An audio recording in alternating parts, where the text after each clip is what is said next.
Good afternoon বন্ধুরা, কেমন আছো? আশা করি সবাই ভালো আছো, আমিও ভালো আছি।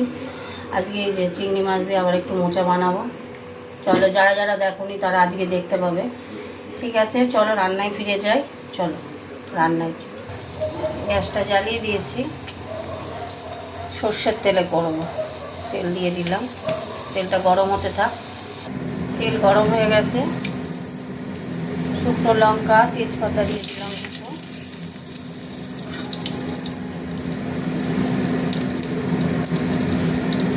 এবার দিয়ে দেবো পেঁয়াজ।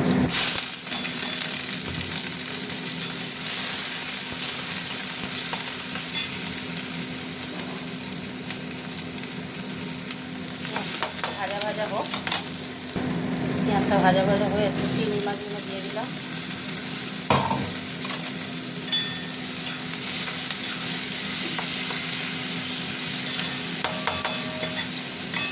ভাজা ভাজা হতে থাক।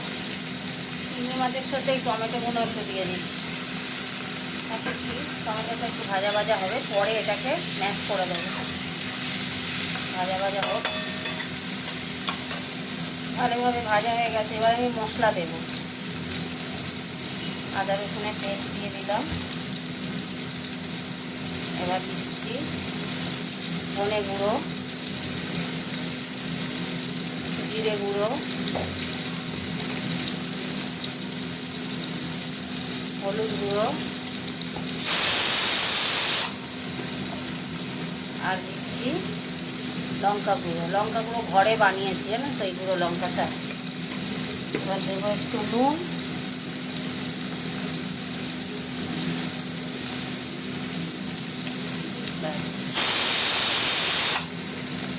একটু জল দিয়ে দেবো।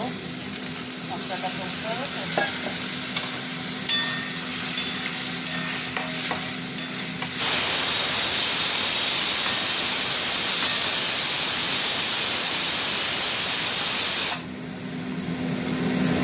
হতে থাক মশলাটা, তার মধ্যে টমেটোটা একটু ইয়ে করে দিই।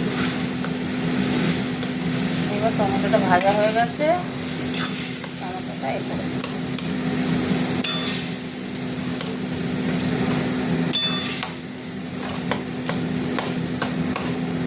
হতে থাক।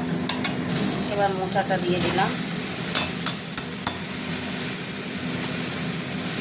মোচাটা দিয়ে একটু নাড়বো।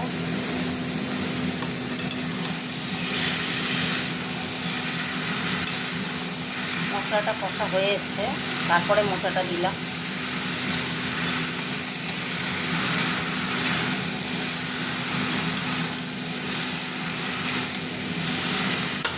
হতে থাক।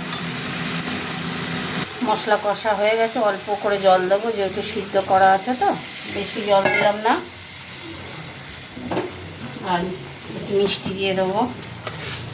মোচা একটু চিনি ছাড়া ভালো লাগে না, দিয়ে দিলাম।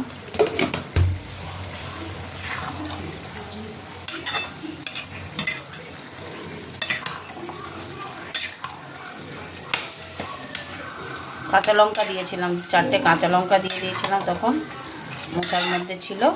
দেখে নিন নুন মিষ্টিটা,